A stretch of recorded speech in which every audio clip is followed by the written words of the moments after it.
저희는 모든 도덕률, 즉 개인이 이 모든 종류의 가증한 행위를 저지르는 것이 허용되지 않는 모든 금지사항을 가지고 있습니다. 배우자가 아닌 여성과 친밀하게 지내는 것이든 혹은 배우자가 닛다힐 때조차도 배우자와 함께 있는 것이든 말입니다. LGBTQ 행위는 테마로서 명백히 금지되고 유대인, 이방인, 혼인 금지 등 다양한 도덕률이 존재합니다. 특히 이번 파라샤는 거룩하라는 명령으로 시작하며 이 중요한 명령은 레위기 20장 10절에서 다시 한번 강조되어 반복됩니다. 이번 파라샤 전체를 관통하는 핵심 주제인 것입니다. 다시 한번 토라께서는 도덕률을 반복하시며 그 중요성을 강조하시고 거룩함을 훼손하는 자에 대한 처벌뿐만 아니라 스스로 적극적으로 거룩하게 될 의무를 분명히 강조하십니다.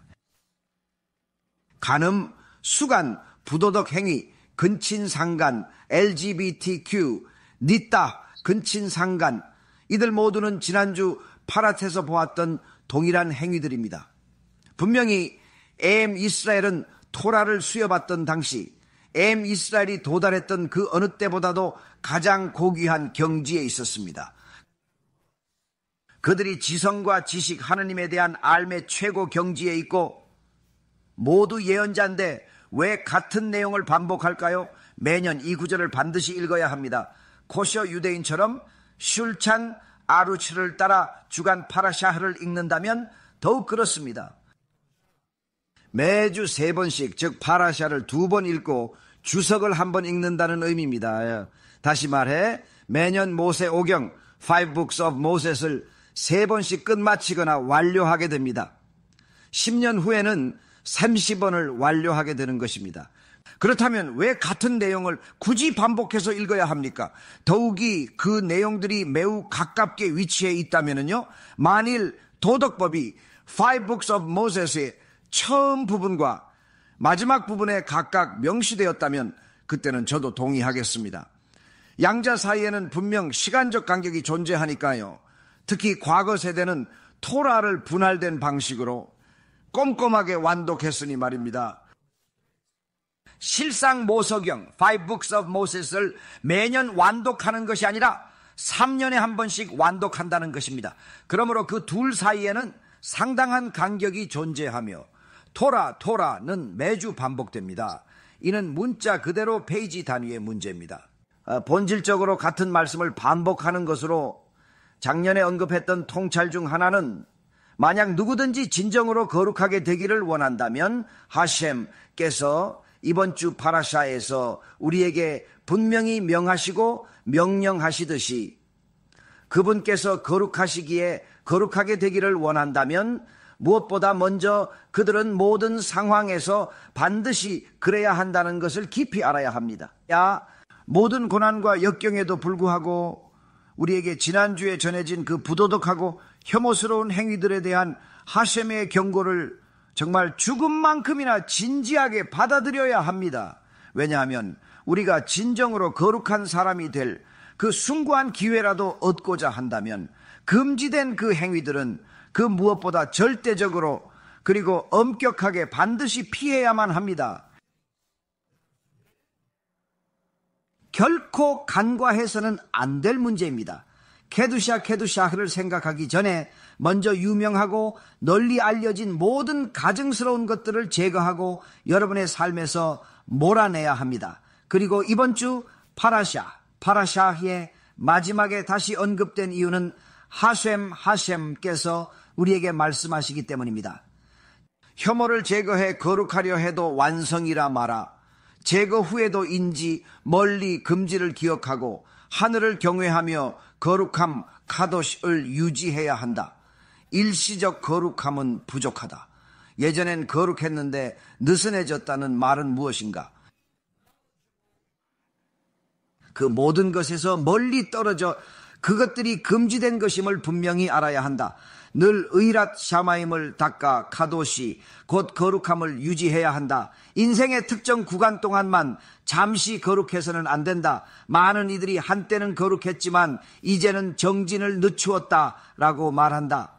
정진을 늦추었다는 건 도대체 무슨 뜻인가? 그 힘든 단계를 어찌 포기하겠습니까? 정말 어렵겠지만 그 포기는 결국 훨씬 더 큰 난관을 낳을 것입니다. 반드시 기필코 해내야 합니다. 그러므로 오늘날 사람이 사회를 바라보며 참으로 도처에 만연한 가증스러운 것과 도덕성의 결여, 그리고 학교와 유치원, 더 나아가 정부기관, 거리, 심지어 사업장 등 모든 곳에서 그 거룩함이 결핍된 모습을 목도할 때 이는 여러분이 결코 그런 것에 이끌리도록 보여주신 것이 아니라 오히려 정반대임을 분명히 알아야 합니다. 또한 명심해야 합니다. 당신은 모든 것이 잘못되었음을, 그리고 결국 막다른 길임을 깨닫습니다. 진정으로 원치 않는 것이 무엇인지 스스로에게 상기해야 합니다.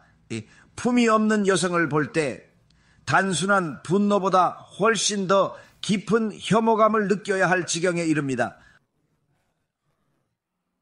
자신이 뭘 하는지도 모른 채 그저 멍하니 돌아다니는 그녀, 그 무방비한 모습이 누군가에게는 매력적으로 심지어 운명처럼 보일 수도 있다는 사실에 깊은 혐오감을 느껴야 합니다. 자신의 외모로 스스로를 공공재처럼 여기도록 방치하는 여성을 맹신하며 섣불리 결혼까지 감행하는 어리석음 또한 혐오스럽기 그지없습니다. 현실은 혐오를 느낄 정도로 자신을 철저히 성화시켜야 한다는 것, 이것이 바로 첫 번째 단계입니다. 그리고 매우 중요한 단계입니다. 벤 이시 차이께서 어젯밤 가르쳐 주셨듯 부도덕함은 분명 금전적 손실을 야기합니다. 특히 씨앗 낭비와 방탕하고 문란함, 그리고 겸손 없는 경솔한 행동은 하수엠의 생계유지 축복을 망치는 것이며, 설령 작년에 $100만 벌었다 해도 결코 예외는 아닙니다. 반드시 명심하십시오. 정말로 부도덕했을지라도 진실로 도덕적이었다면 훨씬 더 많은 것을 얻을 수 있었을 겁니다. 겸손하고 도덕적인 사람은 결국 손해보지 않지만 그렇지 않은 사람은 반드시 후회하게 됩니다. 시간이 흐른 뒤에 말이죠. 결국 시간이 지나고 나서 반드시 후회할 겁니다. 그 사실을 잊지 마십시오.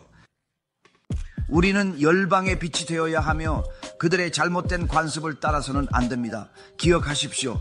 모든 유대인은 자신이 유대인임을 기억해야 합니다. 우리는 비유대인의 축일을 기념하지 않습니다. 설령 그것이 무해해 보일지라도 말입니다. 이는 질술, 즉 토라에 대한 불경이며 칠룰 하셈, 즉 하나님의 이름을 더럽히는 행위로 이어질 수 있습니다.